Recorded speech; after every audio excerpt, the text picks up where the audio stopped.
4장 16절로부터 21절까지의 말씀.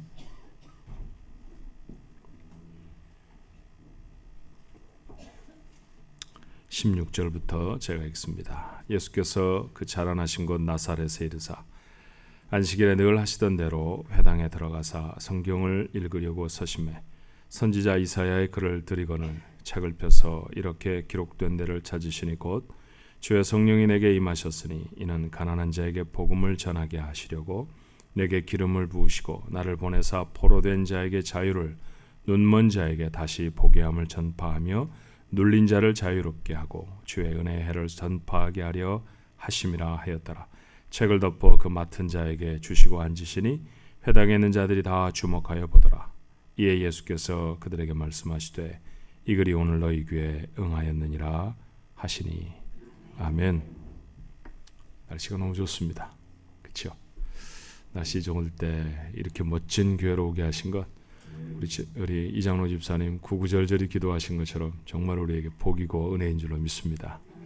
좋을 때 좋다 하는 말을 굿이라고 하죠. 근데 이상하게 좋은 게 동서간에 통하는 것 같아요. 무슨 좋은 일 있으면 우리 이런 말 하지 않아요?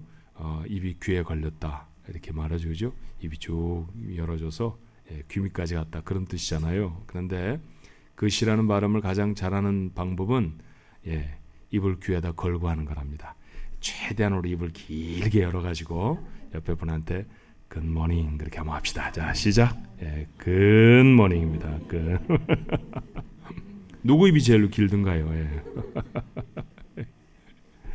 오늘도 여러분에게 하나님의 은혜가 충만하시기를 주님의 이름으로 축원합니다. 지난 주간에는 컨비니언스 스토어들의 줄이 길게 서져 있었습니다. 이유가 뭐냐면요, 로또 복권을 사느라고 그랬어요. 자그마치 복권 당첨금이 5억 달러를 넘어섰다죠. 근데 한 세 사람 정도가 당첨이 되어서 이제 다 나눠 가졌으니까 더 이상은 줄을 서는 사람이 없겠습니다만 그것 때문에 줄을 길게 섰답니다. 그런 일들이 미국에 있는데 한국에 있는 제 친구 목사님이 제게 이런 이야기 하나를 보내주었어요. 참 재밌어서 여러분과 함께 나누고 싶습니다.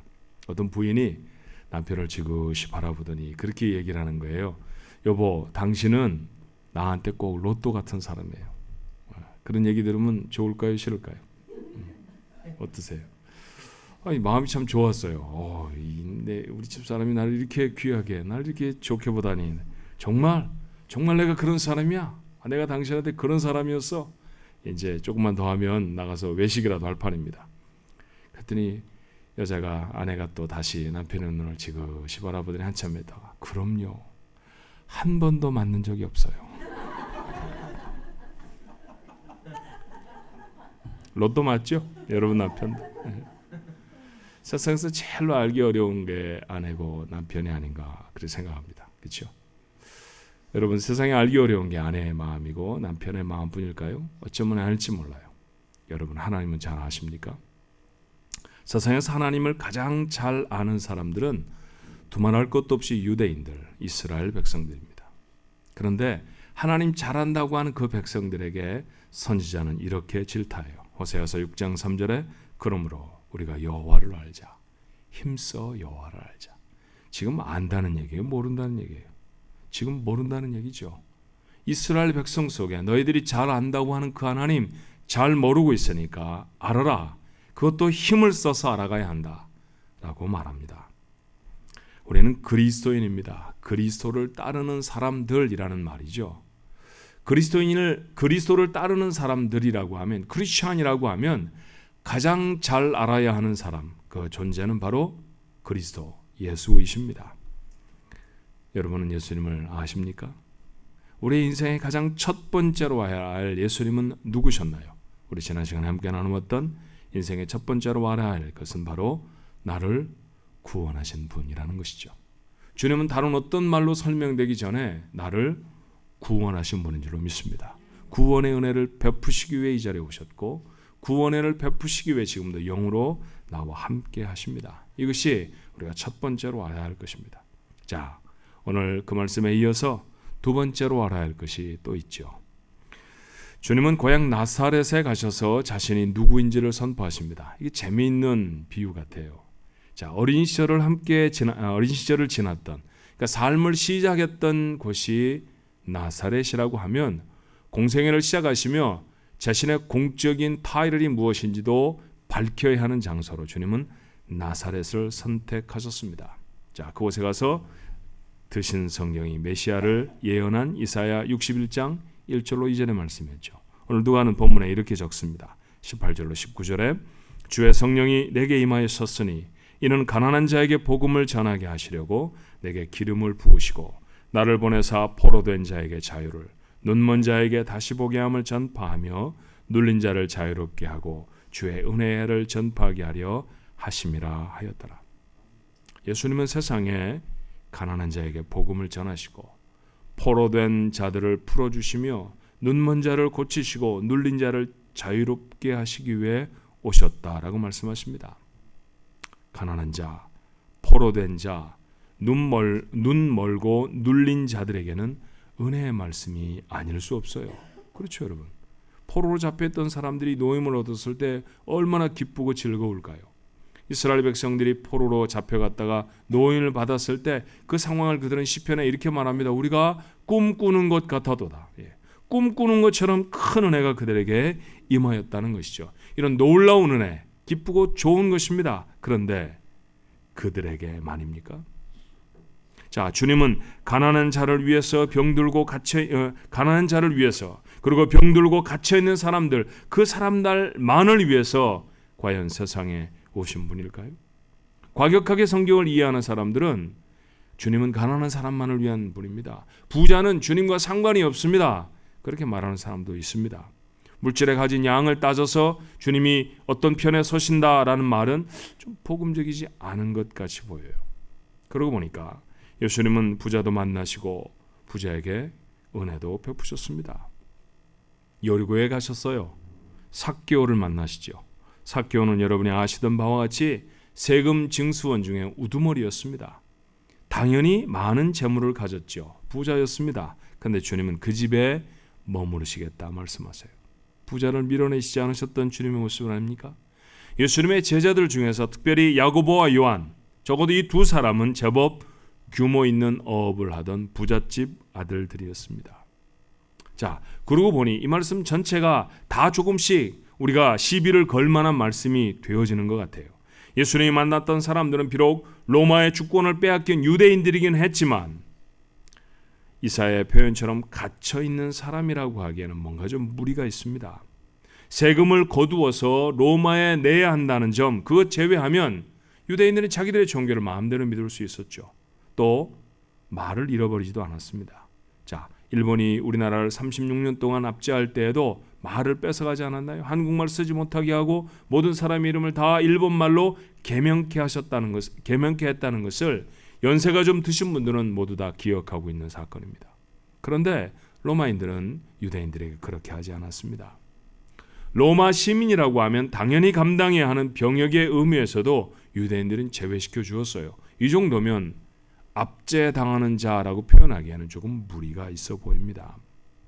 이사야는 눈먼 자들만 언급하지만 사실 주님은 온갖 종류의 병든 자들을 다 고쳐주셨습니다. 거기에는 문둥병자도 있었고 중풍병자도 있었습니다. 베드로의 장모처럼 깊은 열병에 시달리는 사람도 있었죠. 자, 이런 말씀, 눈먼 사람들에게, 갇힌 자들에게, 눌린 자들에게, 가난한 사람들에게 그렇게 주님이 다가오셨다라고, 그 사람들만을 위한 주님이라고 말하는 것은 복음의 성격과는 조화를 이루지 못하는 말씀이죠. 주님은 세상을 떠나시면서 제자들에게 이렇게 당부하세요. 자, 여러분이 너무나 잘 알고 있는 말씀 한 곳 볼까요? 마태복음 28장 19절로 20절의 말씀입니다. 암송도 하시죠. 그러므로 너희는 가서 모든 민족으로 제자를 삼아 아버지와 아들과 성령의 이름으로 세례를 베풀고 내가 너희에게 분부한 모든 것을 가르쳐 지키게 하라. 볼지어다 내가 세상 끝날까지 너희와 항상 함께 있으리라. 주님의 유언 같은 말씀입니다. 근데 그 말씀에서 가야 할 곳을 뭐라고 지칭하시던가요? 모든 민족으로 가라고 하셨지, 가난한 사람들에게로 가라, 병든 사람들에게로 가라 라고 말씀하지 않으셨습니다. 그렇다고 하면 주님이 인용하신 이 이사야서의 말씀은 적절하지 못한 말씀일까요? 괴로운 인생 가운데 살아가는 사람들을 그저 통칭의 예로 들어 표현한 말씀, 그런 뜻입니까? 이런 고민은 사실 우리만 하고 있는 것은 아닙니다. 주님을 세상에 소개한 사람은 세례 요한이죠. 그런데 세례 요한에게도 같은 의문이 있었어요. 그는 사람을 보내어 주님께 이렇게 묻습니다. 누가복음을 좀 진행하다 보면 누가복음 7장 19절의 말씀에 이 요한은 세례 요한이에요. 그 제자 중 둘을 불러 주께 보내어 이르되 오실 그이가 당신이오니까. 자, 지금 우리가 누가복음 4장의 말씀을 읽고 있잖아요.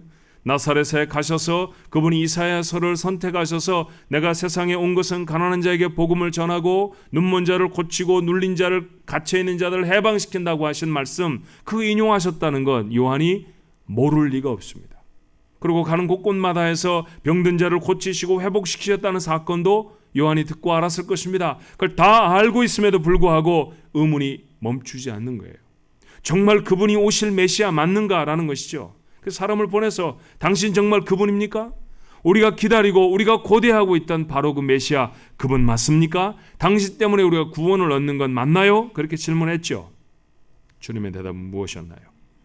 22절에 말씀하십니다. 예수께서 대답하여 이르시되 너희가 가서 보고 들은 것을 요한에게 알리되 맹인이 보며 못 걷는 사람이 걸으며 나병 환자가 깨끗함을 받으며 귀먹은 사람이 들으며 죽은 자가 살아나며 가난한 자에게 복음이 전파된다 하라. 병든 자들의 종류가 좀 늘어난 것과 갇힌 자들에 대한 언급이 생략된 것 말고는 지금 우리가 나누고 있는 본문에 기록되어 있는 주님이 자신이 누군가를 세상에 선포하실 때 사용하셨던 이사야 61장의 말씀과 거의 같은 말씀입니다. 자, 주님은 다른 말씀으로는 자기를 소개하실 수가 없었던 걸까요? 아시는 성경이라고는 이사야서 61장 1절로 2절의 말씀밖에는 없기 때문에 이 말씀을 끝끝내 붙들고 이게 나다라고 말씀하고 있는 것일까요? 그렇지는 않습니다. 주님은 얼마든지 당신이 어떤 메시아인가, 그리고 메시아라는 사실을 그들에게 선포하고 설득하기에 충분한 말씀들을 가지고 계셨을 것입니다. 그런데도 주님은 여전히 똑같은 말씀으로 말씀하시죠. 병든 자와 갇힌 자와 가난한 자를 고집하는 까닭이 뭘까요? 여기에는 주님의 중요한 이유가 있습니다.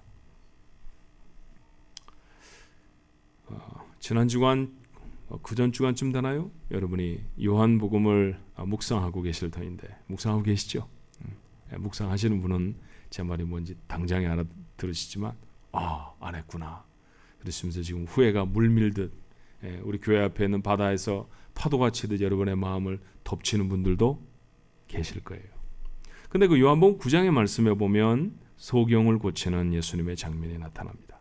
자, 한 곳을 가셨는데 그곳에 나면서부터, 그러니까 태어나서 한 번도 눈을 떠보지 못한 장님으로 세상에 태어난 사람이 있었어요. 사람들이 질문하죠. 부모의 죄입니까? 저 사람의 죄입니까? 그 당시에 무슨 재앙과 어려움을 당하면 다 죄 때문에 그런 일이 생겼다라고 사람들이 생각했기 때문입니다. 주님은 단절에 잘라서 말씀하세요. 이거 죄 때문 아니다. 하나님 영광 나타내려고 한다. 그리고 진액을 이기셔서 그 사람의 눈에 붙여주시고 그 유명한 연못을 보내십니다. 어디입니까? 레이크타워가 아니고요. 어딘가요? 여러분 레이크타워밖에 모르시나요? 실로암이었습니다. 실로암이라는 것은 뭐 이렇게 레이크타워에 비하면요 개천물에 불과합니다. 정말 조그마한 연못이지만 그곳에서 눈을 씻었더니 어떻게 됐을까요? 보았습니다. 이야, 대단한 일 아닙니까? 여러분 특별히 남자들의 경우에는 자기들이 소유하고 있는 정보의 70%에서 80% 정도를 눈으로 습득합니다. 그러니까 다른 말로 말하면 다른 어떤 장기, 다른 어떤 지체의 장애를 갖는 것보다 눈이 보이지 않는다는 것은 사람에게 심대한 어려움과 고통이 될 수 있다는 사실이죠. 그러던 사람이 보게 됐습니다. 와, 하늘이 파랗구나. 이런 게 파란색이구나. 뭐 이런 거 있잖아요. 그죠? 깜짝 놀라. 사람이 저렇게 생겼네. 뭐 이런 거. 얼마나 경이로웠을까요? 그리고 그 기적을 경험하는 그 사람을 곁에서 본 사람들은 또 얼마나 깜짝 놀랐겠습니까? 그런데 여러분, 오늘 성경을 자세히 읽어본 분들은 아시겠습니다만 이 기적을 베푼 사건은 엉뚱한 논쟁을 불러일으킵니다. 자, 요한복음 9장 16절의 말씀에 보니 이런 말씀이 있어요. 바리새인 중에 어떤 사람은 말하되 이 사람이 안식일을 지키지 아니하니 하나님께로부터 온 자가 아니라 하며 어떤 사람은 말하되 죄인으로서 어떻게 이러한 표적을 행하겠느냐 하여 그들 중에 분쟁이 있었더니 분쟁이 생겼습니다. 아니 안식일인데 사람을 왜 고치는 거야? 이렇게 생각한 거죠. 여러분 나면서부터 한 번도 보지 못한 사람이 안식일이 아니라 안식일 중에 안식일이었던 희년이라 할지라도 그날 고침을 받는다고 하면 할렐루야고 아멘 아닙니까? 근데 사람들은 왜 이날 고치는 거야? 왜 이날 이런 일이 생기는 거지? 라고 생각했다는 것이죠. 그런 종류의 사람들이 있었습니다. 그래서 그 바리새인들은 소경이었던 사람을 불러도 추궁하기 시작합니다. 정말로 눈이 안 보였던 거 맞아? 조금 보였었는데 그냥 안질이 낫고 난 다음에 더 자세히 보는 거 그런 거 아니야? 뭐 이렇게 물어보는 거죠. 정말 그 고쳐준 사람이 예수라는 분 맞아? 그 사람 이름을 예수라고 우리가 들었어? 성경에 보면요, 집요할 정도로 바리새인은 바로 이 소경에게 추궁하고 또 추궁합니다.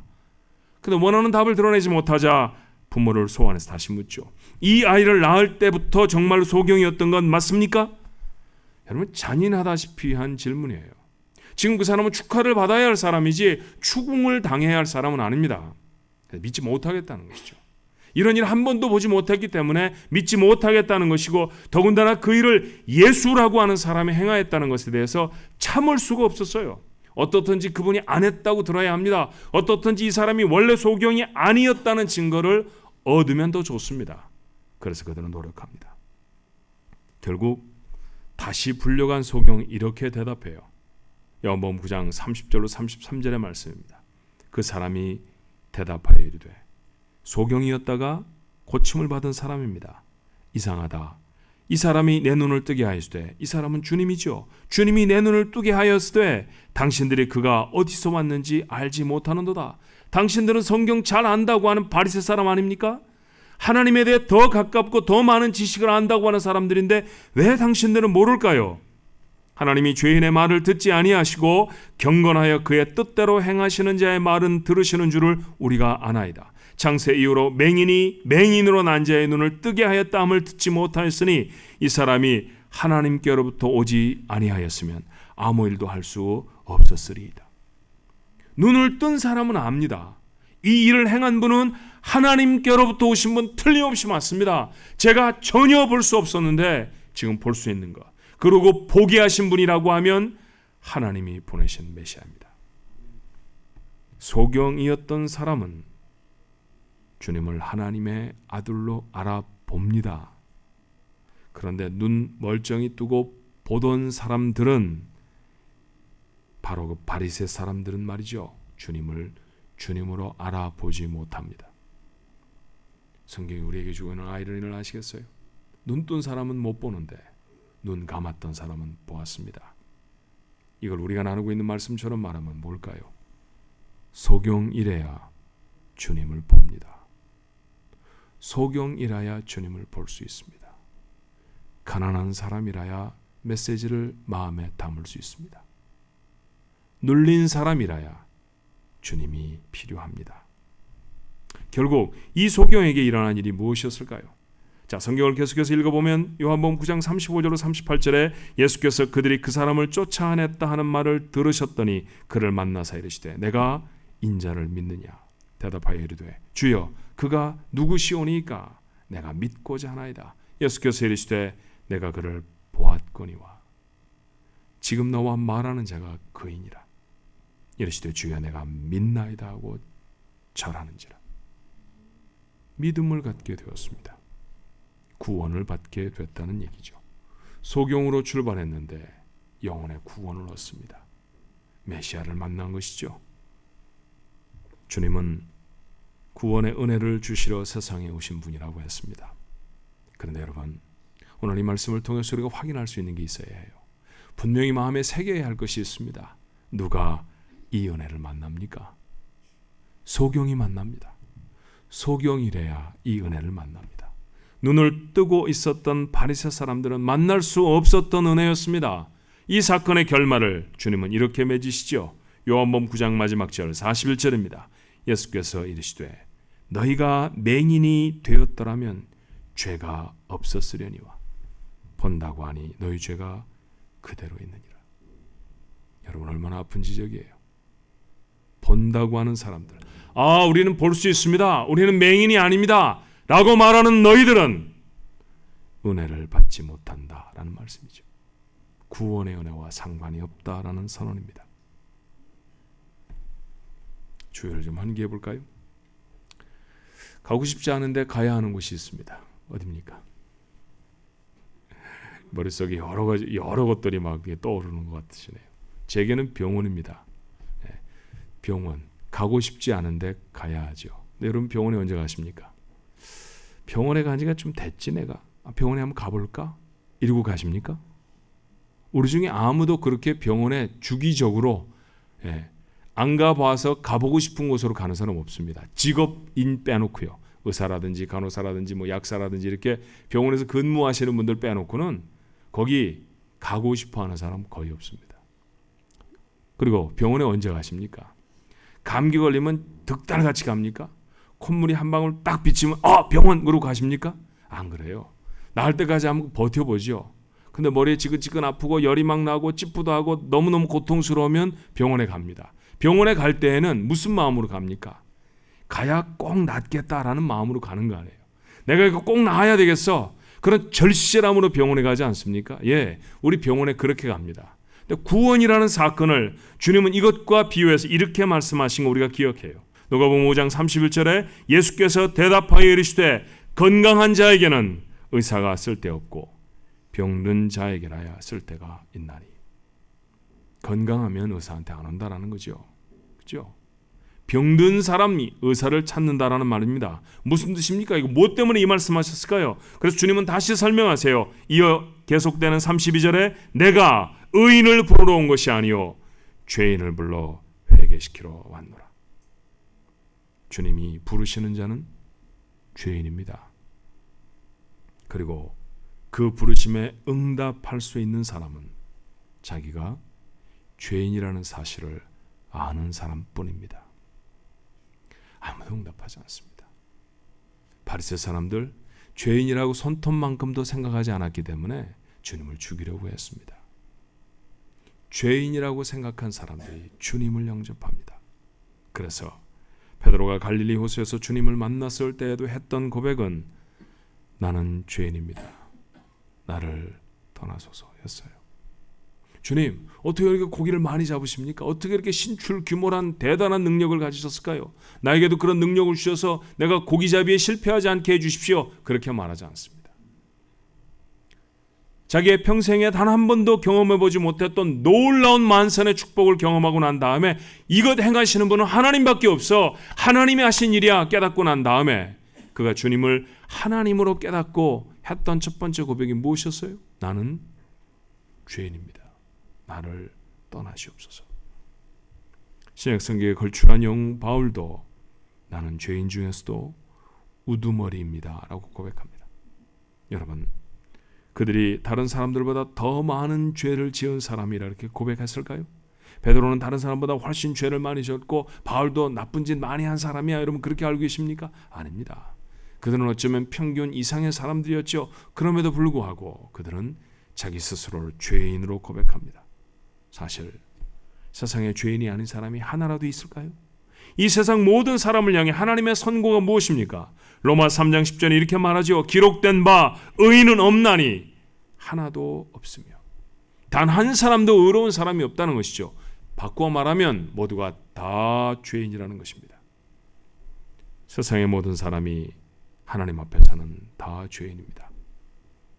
그런데 그 죄인들 가운데 차이가 있는 것 같아요. 어떤 사람은 자기가 죄인이라는 걸 압니다. 그런데 어떤 사람은 자기가 죄인이라는 사실을 전혀 알지 못합니다. 내가 주님이 누구신 줄로 알았다고 하면 정말로 중요한 인생의 두 번째 알아야 할 것은 그 주님 앞에서 있는 내가 누군가 하는 것입니다. 여러분은 주님 앞에 누구십니까? 영혼의 은혜의 단비를 소원하는 마음이 가난한 사람들이어야 하지 않습니까? 보아야 할 것 보지 못하는 소경 맞습니다. 우리입니다. 마땅히 행할 바 행하지 못하는 절름발이가 우리입니다. 가난이라고 걱정거리라고 그렇게 생각하지만 실상은 욕심과 죄에 눌려 사는 자유를 잃어버린 사람들입니다. 자신을 이렇게 분명히 아는 사람에게 주님이 절실해지죠. 그리고 그 주님께 찾아 나올 수 있습니다. 그런 사람들에게 주님은 늘 은혜를 베풀어 주십니다. 그 은혜를 만나는 자가 구원의 감격으로 사는 줄로 믿습니다. 그러므로 사랑하는 중앙가족 여러분, 본다고 말하지 마십시오. 부여하다고 말하지 않기로 하십시다. 서 있습니다. 그렇게 말하지 말아야 합니다. 하나님의 은혜가 아니면 볼 수 없고 하나님의 은혜가 아니면 살 수 없다고 고백하십시오. 그런 마음의 가난함을 진실로 고백하는 사람이 천국을 누리고 살게 될 줄로 믿습니다. 마태는 우리의 삶의 가장 중요한 고백 하나를 그의 복음서에서 이렇게 가르쳐 줍니다. 심령이 가난한 자는 복이 있나니 천국이 그들의 것이며.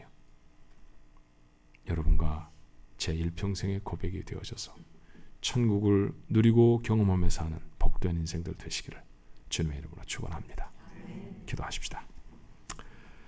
이 시간에 우리 같이 한번 여러분의 입으로 고백해 봤으면 좋겠어요. 하나님 제가 가난한 자입니다. 하나님 도우지 않으시면 도무지 살아갈 수 없는 사람입니다. 그런데도 하나님 없이도 살아갈 수 있을 것처럼 제가 얼마나 한 주간을 제 맘대로 살았는지 모릅니다. 아니, 제 이제까지 살아온 인생이 다 그랬습니다. 하나님 없이 살았습니다. 하나님 그렇지 않습니다. 제가 가난한 자이고 제가 소경이고 제가 절름발이고 제가 냄새가 나서 손가락이 뚝뚝 떨어져 버리는 부끄럽고 추접한 문둥병자의 다름이 아닙니다. 나를 도와 주시옵소서. 내게 은혜를 베풀어 주옵소서. 나를 붙들어 주옵소서. 절실한 심정으로 주님 앞에 나아가오니 주님 나를 만나시고 나와 함께 하시고 나와 동거하여 주시옵시고 그래서 주의 허락하시는 천국이 내게 경험되게 하여 주옵소서. 여러분 진실한 마음으로 우리 하나님 앞에 한번 여러분의 가난함을 여러분의 병들음을 우리 한번 고백하십시다. 통성으로 기도합니다. 은혜와 사랑이 많으신 아버지 하나님 오늘 이 아침에도 주의 전으로 저의 걸음을 옮기시고 하나님 앞에 엎드리게 하시고 아버지 주 앞에 우리의 이 실체들을 다 드러내 보게 하시며 하나님 빈 마음으로 주 앞에 나와 고백할 수 있게 하시니 아버지 감사합니다. 하나님 저희가 가난한 자입니다. 저희가 보지 못하는 자입니다. 세상에 보이는 것들만 보는 사람이라고 하면 하나님 우리 얼마나 천박한 인생을 살아갈 수 있는 사람들입니까? 하나님 우리는 하나님이 돕지 않으시면 단 한순간도 살아갈 수 없는 사람들입니다. 하나님 그 연약한 인생임에도 불구하고 얼마나 교만하게 우리의 멋대로 우리의 밖에서의 돈이 있으면 우리가 직장을 다니고 있으면 내가 좀 나이가 젊으면 아버지 하나님 자신만만하게 서 있었는지 모릅니다. 아닙니다. 주님 아닙니다. 주님이 돕지 않으시면 살아가야 사는 것이 아니옵고 주님의 은혜가 아니오면 살아가는 것이 아니라 죽어가는 것에 다름이 아닙니다. 아버지 저희를 도와주옵소서. 은혜를 베풀어 주옵소서. 심령이 가난한 자에게 찾아오시고 자신이 소경임을 아는 사람들에게 찾아오셔서 그 눈을 뜨게 하셨던 하나님의 놀라운 은혜가 오늘 이 아침에 주의 백성들에게 있게 하여 주옵시고 아버지 우리의 남은 일평생 그렇게 심령이 가난한 자들로 살아서 천국의 복을 경험할 수 있도록 아버지 도와주시옵소서. 은혜와 사랑이 많으신 하나님 교만하지 말아라. 교만하면 나한테서 멀다. 그런 말씀 저희가 성경을 통해 많이 합니다. 교만이라는 것 자기 가난 모르는 것 아닙니까? 눈 멀고 다리 절름거리고 행할 것 제대로 행하지 못하는데 제대로 살고 있다고 그렇게 자신하는 사람, 그가 교만한 사람 바로 그들일 것입니다. 그래서는 주님을 담을 수 없습니다. 그래서 주께서는 거포 말씀하십니다. 심령이 가난한 자에게 은혜가 임한다. 나는 마음이 가난한 자들 곁에 있다. 하나님 아버지 가난한 우리의 마음에 함께하여 주옵소서. 주님이 필요합니다. 세상의 어떤 것보다도 주님이 필요합니다. 세상의 어떤 좋은 것보다 주의 은혜가 더 귀하고 좋습니다. 그러니 오늘 시간 그렇게 비워진 하나님의 사람들의 마음에 은혜를 채워 주시옵소서. 늘 가난한 심령으로 살게 하시고 하나님의 도우심이 간절한 자들 되게 해 주시옵시고 주님을 간절히 바라는 사람들 되게 해 주셔서 살아가는 매 순간이 하나님이 채우시는 은혜의 시간 천국이 되어지도록 축복하옵소서. 예수님 이름으로 기도하옵나이다. 아멘.